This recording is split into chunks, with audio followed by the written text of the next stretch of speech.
Bonjour tout le monde, j'espère que vous allez bien et que vous avez passé d'heureuses fêtes de fin d'année. Alors tout d'abord, je tiens à m'excuser pour le peu de présence.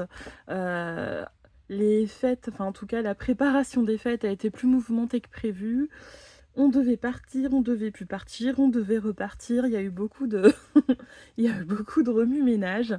Et je vous avoue que même si être très entouré des gens qu'on ne voit pas beaucoup, c'est agréable, c'est aussi très fatigant. Enfin, pour ma part, voilà, je pense que je vais mettre la semaine à m'en remettre encore. Je suis épuisée. Et donc, je tiens aussi à vous adresser tous mes vœux pour cette nouvelle année. La santé avant tout, même si c'est pas très original, voilà, c'est quand même extrêmement important.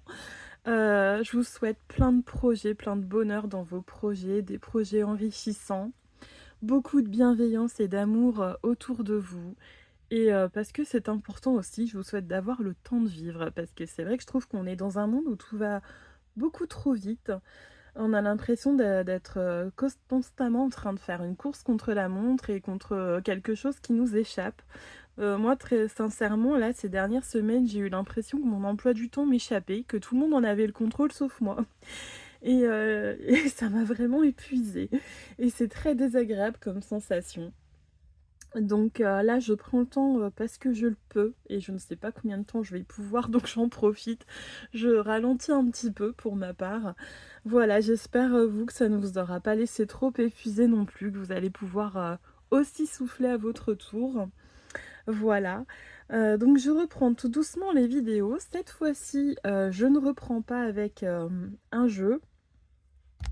Je vais vous présenter un livre que j'avais acheté d'occasion. Je crois qu'il est sorti en 2020 si mes souvenirs sont bons. Et je n'avais pas eu l'occasion de vous le présenter parce que voilà, j'ai les reviews qui s'amoncellent sur le bureau et malheureusement, j'ai pas le temps de tout présenter. Ça ferait beaucoup trop de vidéos dans la semaine. Donc voilà, je reprends doucement. Donc, c'est sur les arts divinatoires en général. Il s'agit du grand livre des arts divinatoires de Lisdine. Et ce qui est bien, c'est que là, ça va regrouper un peu toutes les sortes de divination. Et j'ai été surprise parce que même si le livre n'est pas extrêmement épais, vous avez quand même pas mal d'informations. Il y a certaines façons de faire qui sont très développées et je l'ai trouvé vraiment intéressant. Aussi bien pour les débutants que même quand on est un peu plus avancé, ça permet d'aller un peu plus loin, de découvrir d'autres choses. Donc le sommaire, hop, j'espère que vous voyez bien. On a l'introduction à la divination, l'oracle des anciens, donc avec le cristal, les cristaux, les pierres et le bois. Lire dans les traces, donc c'est-à-dire la tasséomancie, la caféomancie, la divination par le sel, la chiromancie, l'avenir dans les cartes à jouer et le tarot, la numérologie, la boule de cristal, l'eau et les miroirs. Voilà, tout un programme. Alors, on va commencer avec la divination par les cristaux. Donc, on vous explique comment préparer son tirage. Voilà. Également, vous avez un tableau avec plusieurs cristaux. Pour ceux qui, comme moi, n'en ont pas énormément, vous allez pouvoir, grâce au pendule, faire votre propre tirage de cristaux. Ça, j'ai trouvé ça super chouette. On vous explique comment nettoyer les cristaux, les programmer, déterminer votre intention, comment effectuer un lancer de pierre, le tirage oui-non, et également l'hydromancie. Ah d'accord, l'hydromancie donc par le lancer de pierre, parce que j'étais en train de me demander quel était le rapport. Voilà. Obtenir des éclaircissements. Donc là, on a un exemple de tirage. Vous allez avoir plusieurs exemples de tirage, avec notamment un tirage astrologique comme pour la cartomancie. Un tableau pour révéler votre potentiel, la roue de la médecine, les chakras, la divination en rapport avec les 4 éléments et comment mélanger cristaux et pendules.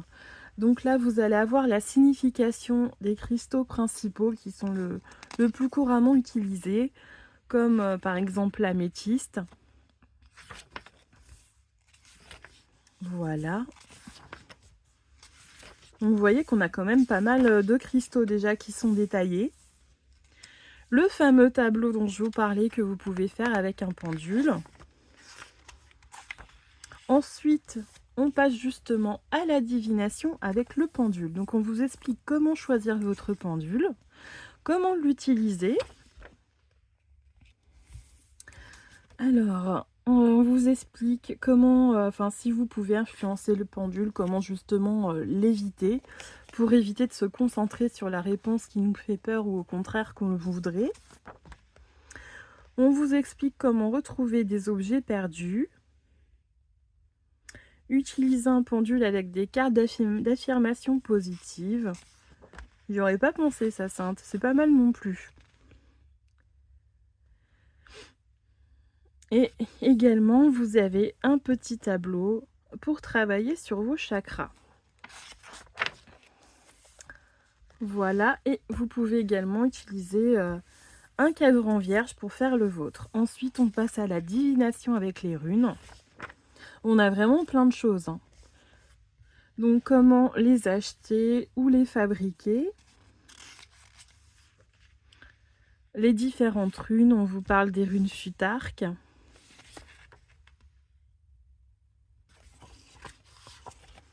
Alors, attendez.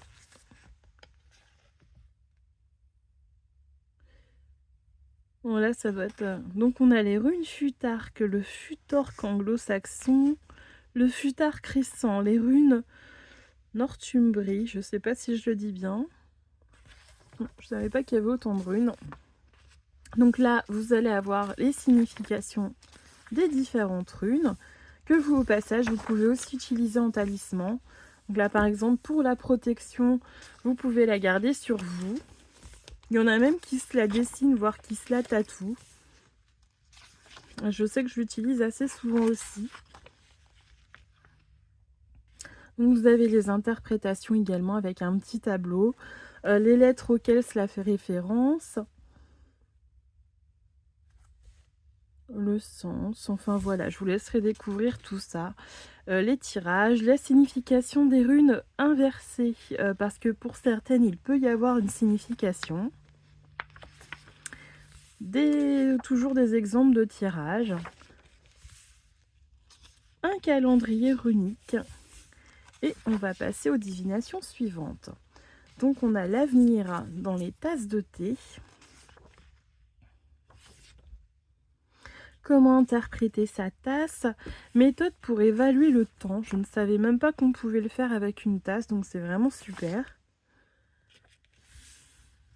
Lire dans la soucoupe. Les différents symboles que vous pouvez trouver et leur signification.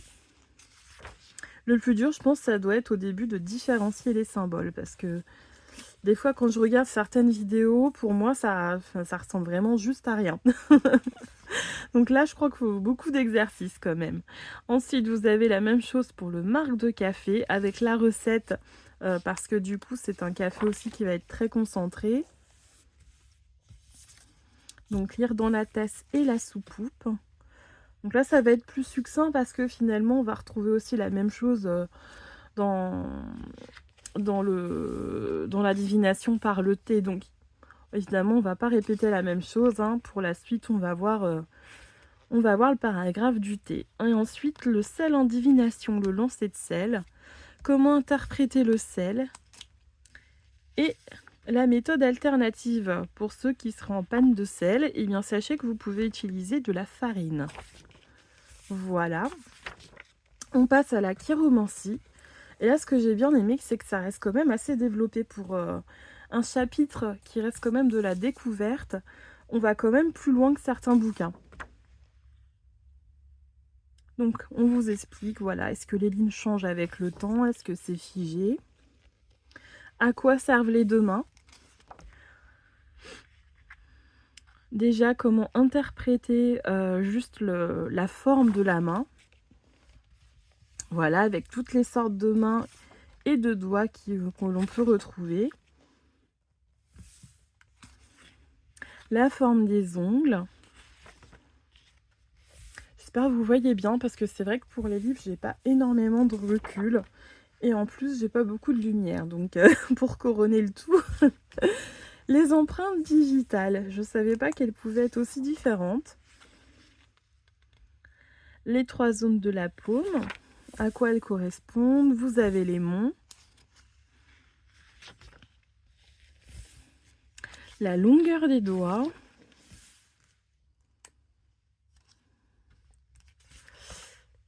Et voilà. Ensuite, les phalanges. Les écarts et inclinaisons. L'empreinte des paumes. Donc vous voyez que vraiment quand même on a été chercher très loin. J'ai certains livres qui parlaient de chiromancie qui n'étaient pas autant détaillés. L'influence de l'enfance, les lignes majeures, les lignes mineures,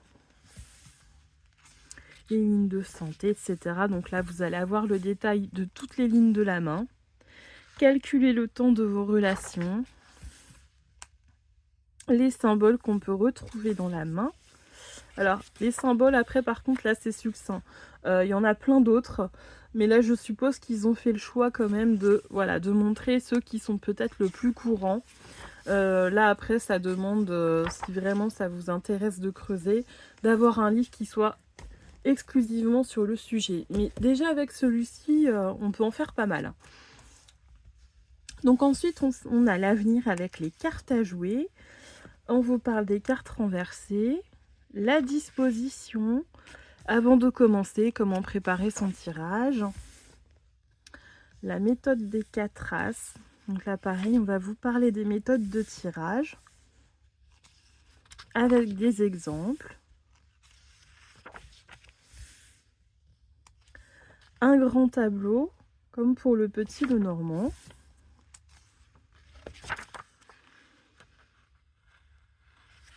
Vous avez également le coup d'œil général en fait sur les familles, que ce soit le cœur, le trèfle, etc. Vous avez déjà une indication de ce que peuvent signifier les différentes sortes de cartes.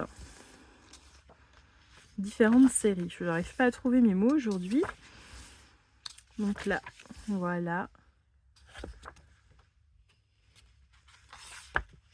Donc là, c'est pareil, au niveau des significations, on va vraiment loin. C'est quand même assez complet. Là, vous voyez par exemple si c'était au niveau des cadeaux, du progrès, etc. Je suppose que c'est en rapport avec le tirage du grand tableau qu'on a vu. Vous allez avoir pas mal de détails. Et après encore, vous avez les cartes qui sont détaillées. Ensuite, on vous dit voilà ce que ça donne si vous avez 2 reines, 4 as, etc. Donc ça vous donne encore des indications supplémentaires. Voilà, plus ça va, plus je dévie. Ensuite, vous avez la même chose avec les cartes de tarot. Donc là, on va surtout vous parler du Rider-Waite.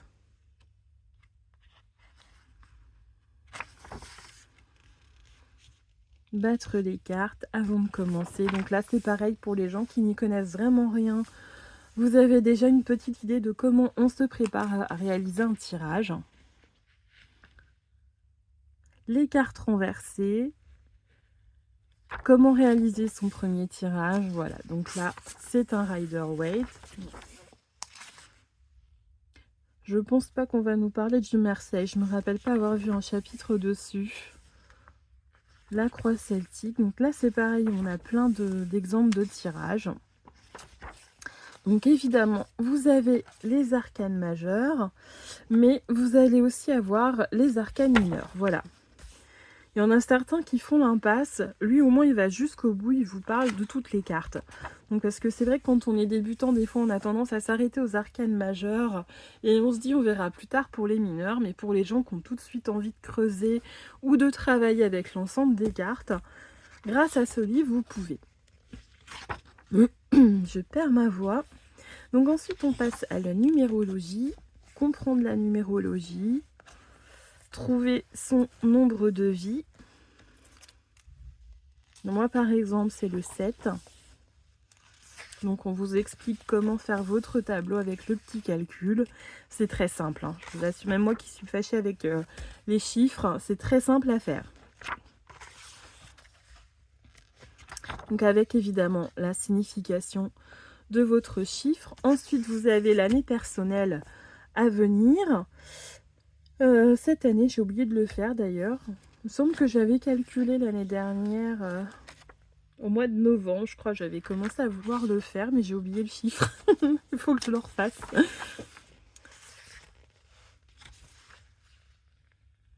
On peut faire les compatibilités aussi. Le nom de votre maison ou appartement, bah ça, vous voyez, c'est pas courant. En numérologie, j'ai pas beaucoup vu de chapitres qui abordaient le sujet. Et même la signification de votre numéro de téléphone. Ça, c'est super rigolo à faire. La divination par les nombres. Je ne connaissais pas non plus. Le nombre des anges avec les répétitions et j'imagine aussi donc les heures miroirs. Voilà. Ça m'arrive aussi, ce sont souvent les mêmes chiffres d'ailleurs. Ça avait commencé avec le 11h11. C'était un double chiffre, un double nombre que ma mère voyait très souvent. Et en fait, après son décès, c'est un nombre que j'ai commencé à voir absolument partout et qui est revenu très souvent. C'est assez rigolo. La divination avec les dés, ça je connaissais. Bon là, c'est dommage, ils n'ont pas énormément développé. J'ai un autre petit bouquin plus ancien sur la divination. Je crois que c'était un livre qui appartenait à mon grand-père qui développe plus cette méthode. Mais bon, déjà, voilà, là, c'est plus ce qu'ils ont mis, je pense, c'est plus pour répondre à une question rapide. Vous n'allez pas faire un vrai grand tirage détaillé avec ça. Mais il a le mérite d'aborder le sujet. Les origines de la divination par le regard. Donc, lire dans le cristal, comment ça marche. Parce que c'est vrai que c'est quelque chose qui est assez obscur. Si on n'a personne autour de nous qui le pratique, pratiquer tout seul, ça peut ne pas être évident.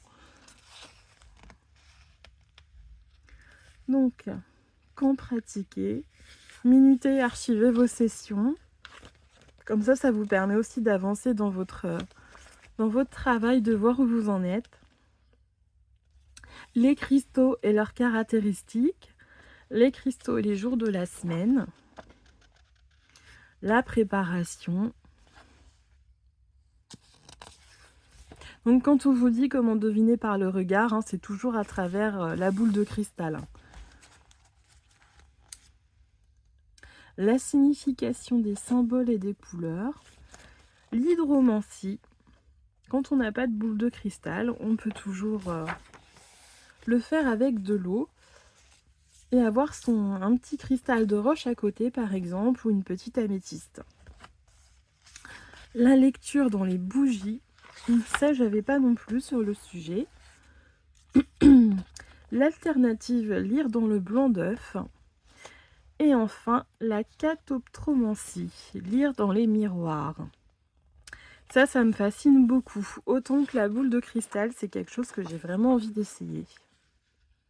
Mais j'aimerais trouver... Enfin, j'ai un vieux miroir que j'avais trouvé dans une brocante que j'aime énormément. Mais le problème, c'est que dans ce bureau-ci, depuis que j'ai déménagé, je n'ai pas de table de libre où le poser. J'ai pas d'endroit où le mettre et il est assez imposant.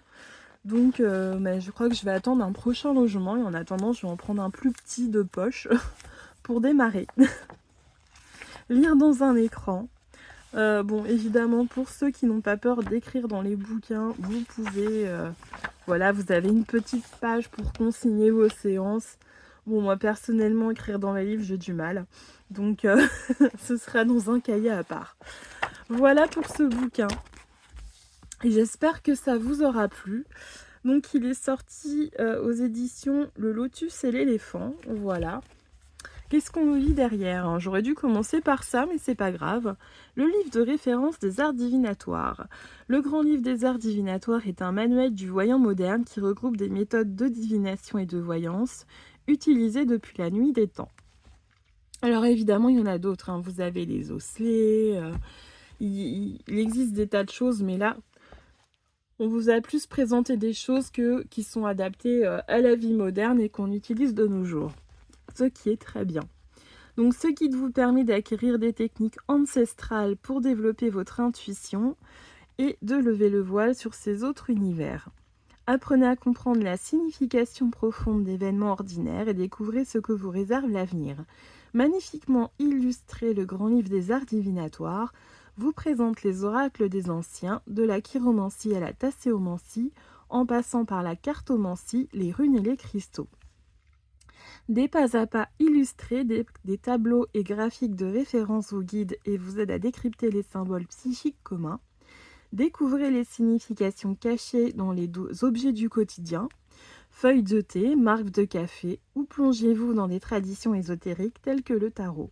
À toute fin et toute problématique, son oracle. Voilà, donc en neuf, c'est un livre qui coûtait 24,95 €, pardon. Je pense qu'il se trouve encore en neuf. Voilà, moi j'avais profité d'une occasion. Vous voyez, le seul truc que j'ai à reprocher, voilà, c'est ça. Il est juste un peu abîmé ici. C'est pas non plus un grand livre, un beau livre de collection. Il est plutôt dédié vraiment à être lu et relu, enfin voilà, à la pratique. Ça aurait été un grand livre de collection. De toute façon, j'aurais pas pris le risque. Je l'aurais directement acheté en neuf. Mais voilà, là en principe, quand je les achète comme ça, c'est que je les trouve à moins de 10 € et que je me dis que ça vaut vraiment la peine. Puisque ici, c'est quand même le contenu qui est le plus, qui est le plus important. Voilà, j'arrête mon babillage ici. Je suis très contente de vous avoir retrouvé. Ça m'avait manqué de pouvoir faire ces petites vidéos. Et je vous dis à la prochaine fois. À très vite.